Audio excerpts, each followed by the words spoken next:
Episode 3 of the Hemi YJ. As you can see, things are a little different on the back over here. Took that Dana 35 out yesterday and put a 10.5 14 bolt in, full float, disc brakes, and yeah, we based it off of a Cherokee spring. These springs we designed, based it off of Cherokee springs. We moved the shackle to the back of the frame, and in turn I moved the front mounts about 2 inches rear also. So we I don't have the correct plates, so don't look at my mounts, but welded on a nice piece of angle iron. I didn't feel the need of needing the big fancy kits, so I just made my own. Made all of this, made the shackles, and the leaf springs were made here in-house. These are our Orbit-Eyes. We'll talk about them again because they're actually on the vehicle. The Orbit-Eye, 46 degrees of articulation. We go to the side here. You can see this is the original location, roughly, of the Dana 35 in accordance with the frame. And now our 14 bolt is successfully 7 inches back. Just with the rear, we got our wheelbase from 94.3 or something to 101.5. So we're already moving forward, and we haven't even touched the front yet.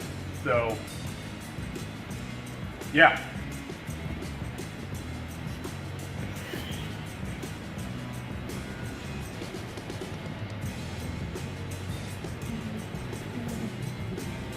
So, since I have a cameraman today, we're going to talk about a little bit underneath the Jeep.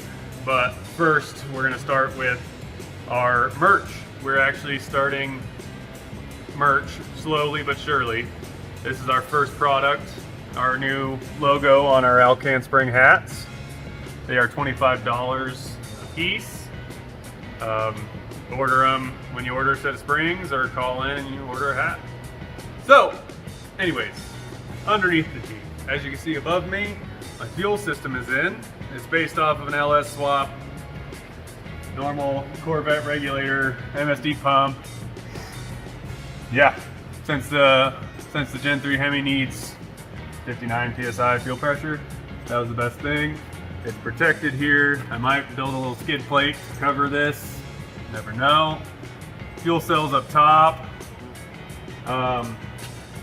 Still waiting on our transfer case, which is fine. I understand they're building it. So I do have to swap out my tail shaft housing though, because this Hemi came out of a Grand Cherokee, all-wheel drive Grand Cherokee, and it had the 12 bolt transmission adapter. So I have a 6 bolt out of a Dodge truck that'll bolt on, and I'll swap that out. I may leave the stock YJ skid plate because it works pretty well. We'll see how the Atlas fits in there and what's going on there. Exhaust obviously isn't done. I still don't have my harness. I'm waiting on that. Once the harness is here and we can fire it up and hear it, and everything else is underneath here, we'll do exhaust and all the fun stuff.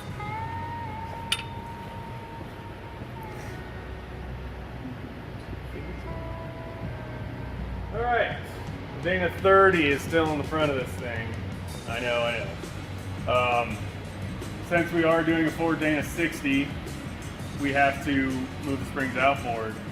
But we ran into a dilemma. The outboard kits that are made for the YJs are for a 2.5 inch spring. Ours are now 3 3/4 wide because of the Orbit-Eye. So we're working with Dave's Custom Unlimited.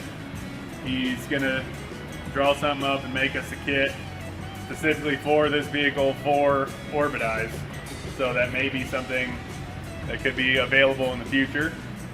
Once that's done, after he designs it and builds it, I'm gonna have him in here, I'm gonna have Kyle in here and go through all the details and everything on that kit. But for now, the Dana 30 stays, as sad as it is.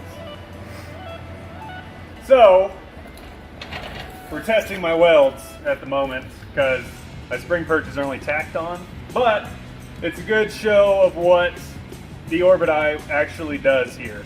So I didn't go too crazy with this thing, and you can see now what the Orbit Eye actually does. It keeps that spring, that pack straight without twisting, and we're not even bottomed out yet. We've got another maybe 5, 6, 7, 8 degrees left to go. But it shows you what that Orbit Eye actually does. On these little tires and whatever, but so we'll go up front to the front of the vehicle and look at how the stock leaves look without Orbit Eyes in this situation. And the front's not doing anything but sitting flat, so it'll be a real good comparison. So we twisted it up, and there was a little bit of coolant left in the Hemi. It's fine. Shops are dirty. So this is a good example of what actually happens when you're rock crawling on leaf springs with your stock shackles. You can see the shackle is going to move with the body of the vehicle, and it's actually beginning to twist that eye of that leaf. Now, the most leaf packs that you can buy do not come with any protection on this eye itself or the rear eye.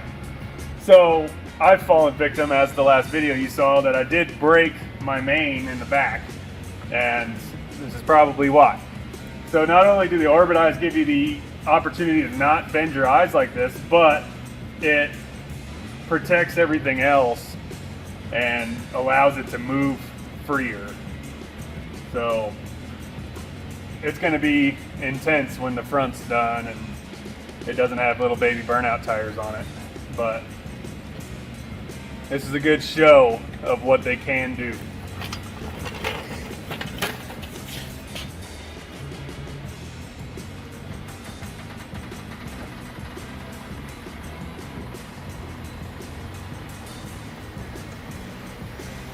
Alright, the next episode, I believe it's episode 4, is going to be armor.